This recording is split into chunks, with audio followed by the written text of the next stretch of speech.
So we went from Minnesota to Colorado. I don't know if that's any better, okay? But I need Netflix to get together. I need y'all to have better contracts because ain't no way a lot of the ghosting that should have happened, okay? But let's get into it from a therapist perspective right about now.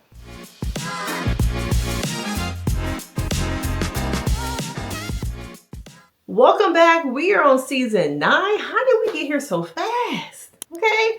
And should they really be on season 9? Okay. If you are new here, I'm Denise Brady. I'm a licensed marriage and family therapist who loves reality TV, relationships, all things TV.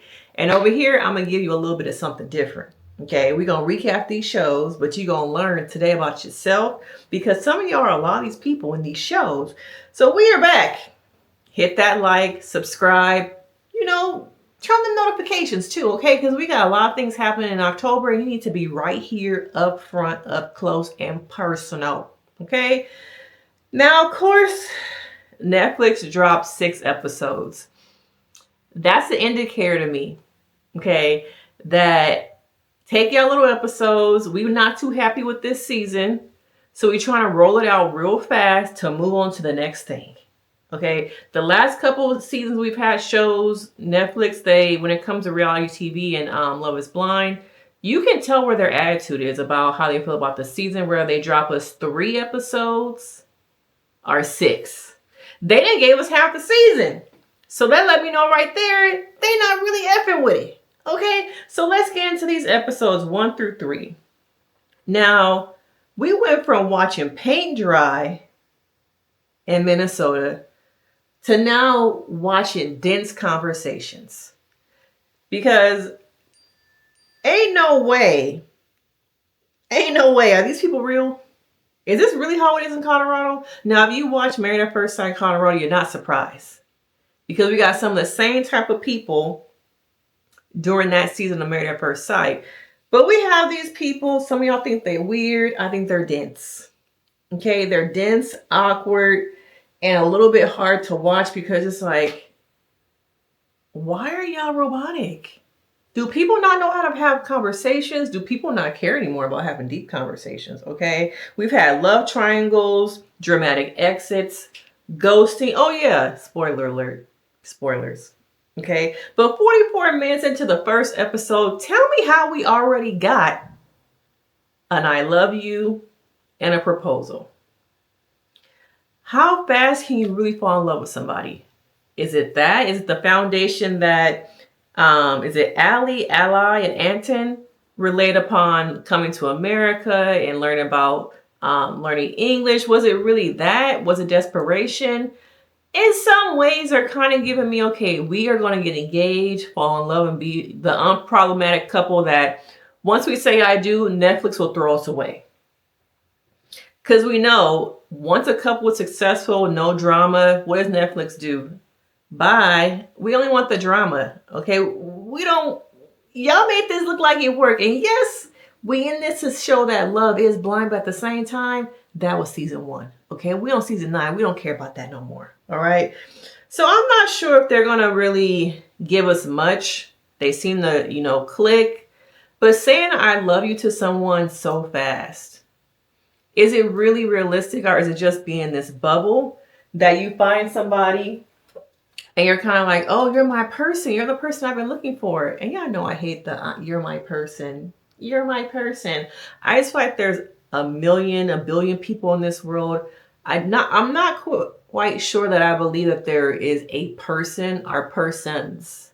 I think I'm more the line of believing that there are persons out there for you, because you might not ever go to some of these countries, towns, cities. You just never know.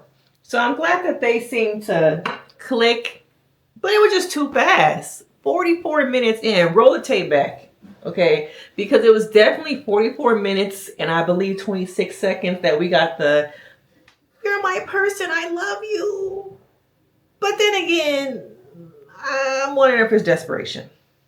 Okay. Now, we also got a couple ghostings. This is the most ghosting I've seen from one of these seasons. I think it's just too easy for people to come in and decide, you know what? I want to go lay on my couch. This is too much. I'm ready to go home. The contracts, these last probably 5 seasons, I feel like are not contracting. People talk too much. The NDAs are not working. And then the ability to just leave, because I don't like how people ghost. There's a lot of ghosting. Because how are you in this to marry somebody, but when you have unsettling feelings, when you are feeling uncomfortable, you run. You ain't even seen me yet. We ain't even went to Mexico yet, and you're running. What happens when we are in a relationship and we have real problems, career changes, kids, life, death, illness, and it gets too much? Are you going to run? Okay. And the 2 people who left, I don't feel like, I believe her name was one, Anna and Brendan. You weren't ready. Okay. But then again, everybody in these pods this season are not ready. So much trauma, so much unhealed stuff came up that it just shows me that we need therapists. We need therapists in these pods, on the set. I want to see people going through some real therapy. And Anna said she was learning about herself, but girl, were you really? If when things got too tough, you left, you bounced. You didn't say bye to your peoples that you was matching with. Neither one of them did. And it was good to see, actually, behind the curtain, seeing a producer try and convince, I believe, was it Brendan, I think, who decided to leave. We normally don't see that. We normally just get Anna has decided to leave the pods. But we actually saw a producer try and convince somebody to stay. It's up to you now if you want to leave. And then we saw people talking about producers coming in and taking belongings that somebody left behind. But I think, we have to talk about ghost culture. Because I think people don't know how to communicate. This season shows me there's already a lack of emotional intelligence. There's already a lack of truth. Who I am, what I really want, who I really like. Yes, you came on the show to find love, but it is okay to recognize I can walk away from this with nobody and go back to my regular life. I think there's so much pressure that people put on themselves to find somebody, get a result. And I see that also with Kacie and Patrick. Patrick, to me, is very insecure. I feel like he's dealt with so much tokenism, racism, blatantly and subconsciously, that I don't think he really knows who he is. And it's unfortunate that he was making a connection with someone who was also South Asian, of Asian descent, only for him to get ghosted by someone who's supposed to be relatable to his experience. That has to hurt more than being ghosted by somebody who's not from your ethnicity, culture. Because we see him, I think, just really want to find love. I don't know if it's so much in a partner, but in the world. I see him trying to just be accepted and be seen. And I think be seen outside of physically being Southeast Asian or South Asian? Outside of that, so much of his life has been about proving himself that he's so, I don't want to say gentrified, that's not the right word. But I wonder how much of his culture he has accepted and how much of it he has pushed aside to fit in with those around him. He says everything about him is Colorado. He does everything that everybody else does. He's just Asian. And he's always been the token, the one Asian person. And I think so much of our racial identities, so much of what the world thinks about racism, racial things, how we present racially impacts how we show up in the world, especially living in a political climate that we do now. Do you show up as yourself? Do you show up as what the world thinks that you should be? But Patrick, to me, is deeply insecure. I feel like the ghosting he went through only feeds into what's wrong with me. And the trauma of going on a show, to fall in love, and to feel like, should I tell Kacie that I'm Asian? Even though this whole show is supposed to be about, I don't care what you look like, I'm just going to fall in love with you. Once again, we see it's not true. And instantly to me, when he decided to finally, like after, do I tell her? When he finally tells her, I felt and saw the disappointment in her face. Asian? But it's okay. No. I don't feel any different about you. Yeah. Lots of my relatives and my friends are in interracial relationships. I can do it too. Girl, you're lying to yourself and you're lying to this man. And it's just going to hurt him to once again be rejected. I think so much of his life, he has gone through a lot of rejection trauma. I believe he was adopted. I wonder how much, and this can be probably a whole nother video I'll probably do, how much of his, when people go through transracial adoptions, how much of the family that adopts them keeps and helps them learn about their culture versus how much of that process pushes out. Oh, you're a black child being raised by a white family. How much of the blackness is kept? How much of your Asian culture is kept? I've read and seen so many different reality TV shows where a lot of people who are of Asian descent, who are adopted, really don't get to embrace and learn about being Korean, Japanese until they're an adult, because their adoptive family just never raised them to learn about that part of themselves. And it's really sad. You see, Patrick to me is an example of that. The way he talks, he's very dense. And it's hard to go into a relationship when you have no sense of self. And I feel like, unfortunately, Patrick doesn't have a lot of sense of self. So how do you build an identity of a marriage? Because I wouldn't say a relationship, but an identity of your marriage. What is our relationship identity, our marriage? You're building that foundation when you have no sense of who you are as an individual. So you're bringing that now into our unionship. And so I need him to work on loving himself, figuring out who he is before just being narrowly focused on love in a relationship. Because he's trying very hard to find what's not in here through Kacie, through relationships. And Kacie ain't the one. Okay? She is very much a physical person. Watch her on that treadmill. She's very much into her physique, and her partner too, I think, has to align with that. And Patrick, buddy, you don't align with that. So I think it's only a matter of time when, things unravel in Mexico like they always do when the bikinis come on. You start seeing what other people really look like. You match the voice to the body, and you're like, oh, what's in them shorts? Okay. What y'all doing? Versus like, oh yeah, I chose you, huh? Okay, but what he got going on? Okay. Oh, she my real type. Clock it. Okay, clock it, boo-boo.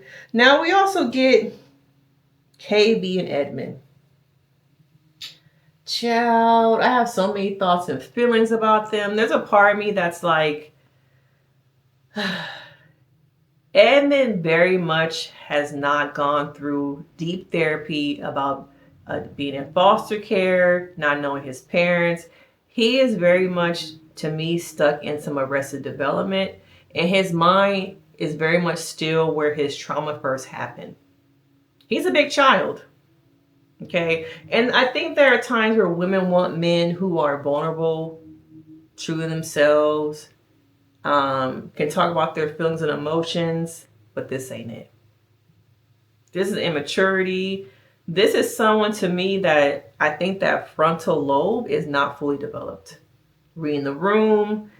And now that I'm, talking about it out loud, I wonder if there's some parts of him that might be neurodivergent. We see a lot of people go on this show who are neurodivergent and never gets talked about.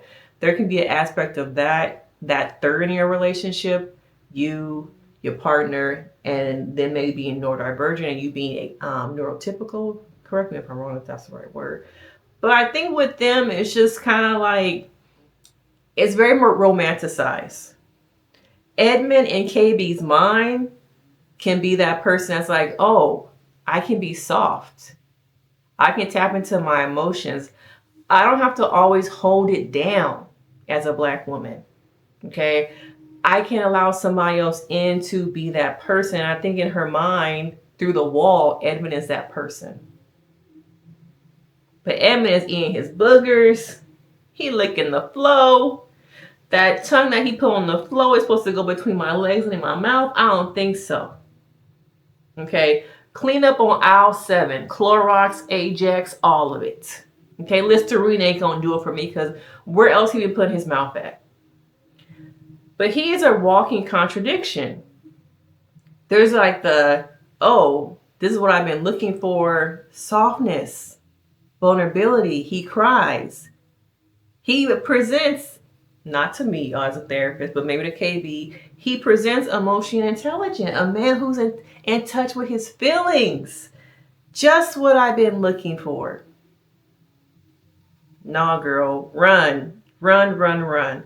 I think that with some years of therapy, some inner work, I think Edmond could really tap into potential, but I just think that he just doesn't know how to emotionally regulate. And he represents a lot of men who are just, I think they have the best intentions, but they're just not ready yet. And I think he's a good guy, but like all of us, just needs some work. Needs some development, needs some time to just really work through another individual, just like Patrick, finding himself. So many people go on this show, no sense of self, trying to find themselves through a relationship. And I think we're just seeing so many insecure men. That's when we see the misogyny come up. I see tones of racism.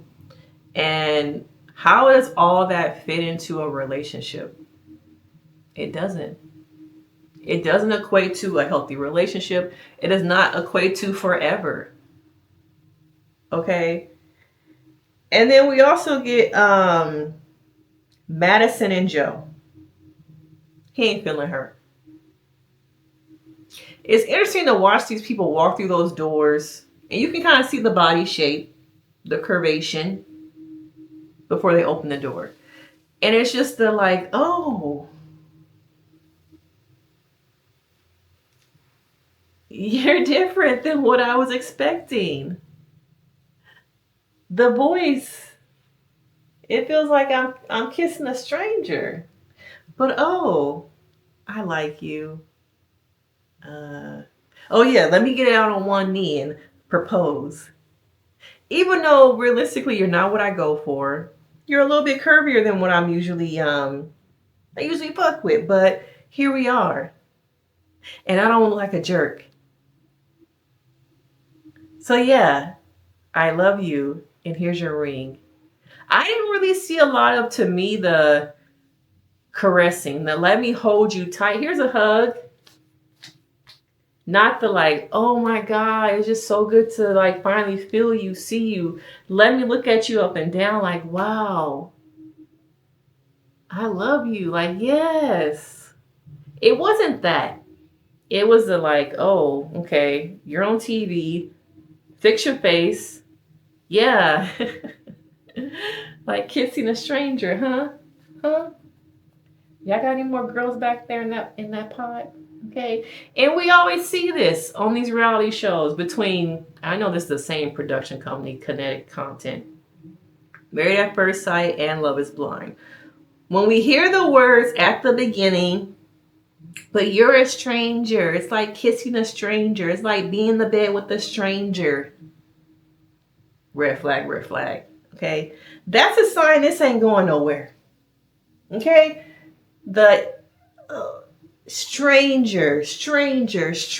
Yes. I'm a stranger. But we've been talking for 2 weeks nonstop. At least on this show. Okay. On the show, you sign up to marry a stranger right away. Okay. But I just feel like he not really into her. Okay. And a lot of these people are so stuck on physical. Well, can you tell me what race you are? Can I guess it? A, B, C, D. Oh, it's not D? Okay. What kind of car you drive? And then also, I almost forgot about Miss Sparkle. Why is she here? I found this on the web. I didn't ask you. Miss Sparkle. Between Jordan and Mike. Now, I want to ask you guys. Does it really matter? Let me rephrase the question. Why do you think that people are so consumed with who other people are dating? Should it matter? Yes, we're on this show. Yes, we're dating multiple people. But the dynamic between, in these first 3 episodes, Jordan and Megan, it feels like, what's his name? Mike? Mike is cocky and arrogant. Okay? And Miss Sparkle, I'm just like, you on the wrong show, baby girl. I don't know if she should have won The Bachelor or maybe Married at First Sight, because she has a certain look she's looking for, a lifestyle to be taken care of. All that bling is a distraction for I'm insecure. This season, a lot of people are just so insecure. I'm not seeing any strong attachments. And you know, later on we're going to do our attachment video. But I'm just not seeing strong attachments. I'm not seeing foundations of healthy relationships. I'm seeing red flags, misogyny, false hope, insecurities. Just love me because I want somebody to love me. I don't love myself, so maybe what I'm not getting here, girl, come on over. Sit on this couch. These people don't know how to really be themselves.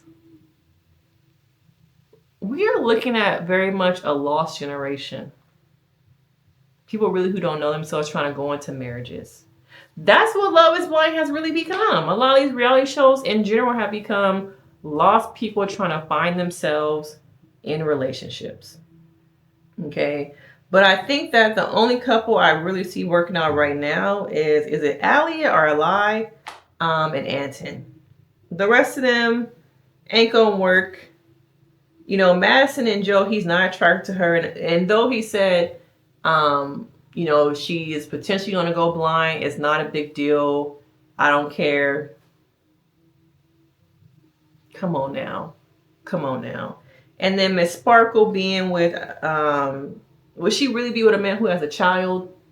Does she really want to give up her time from herself to pour into a child? And then a child with special needs. You know, a child who needs insulin, having to have their insulin checked. I just don't see her being that nurturing. Yeah, it doesn't matter to me. Like we can make it work. I love you, so I'm gonna love your son the same way. So these first 3 episodes, I'm just like, okay, we went from watching paint dry to seeing that everybody is focused on the physical in these dense conversations, and everyone is just lying to each other to make it through, I don't know, to be an influencer, to get a ring, because they don't love themselves. They're looking for love in somebody else because I don't love myself enough. Okay? But these are just my thoughts on the first 3 episodes. What do you guys think? Will we get any couples that really make it to the end? Okay? We're potentially about to walk out of the pod to 6 couples, and we know over time they just fly. They drop off. They jump off the cliff, never to be found again. Okay? So these first 6 episodes are already given that, similar to what we've seen. We're going to give you all of it right now because we don't have a lot. We don't have a lot. We're going to have some filler. We're going to have some overhead shots of the city. Y'all know what it is. But yeah, let me know your thoughts because, of course, we can get active in the comments. You know, join us for our live. We're going to do a live this week on the episodes. And I will see you guys next time. Make sure you hit that like, you subscribe.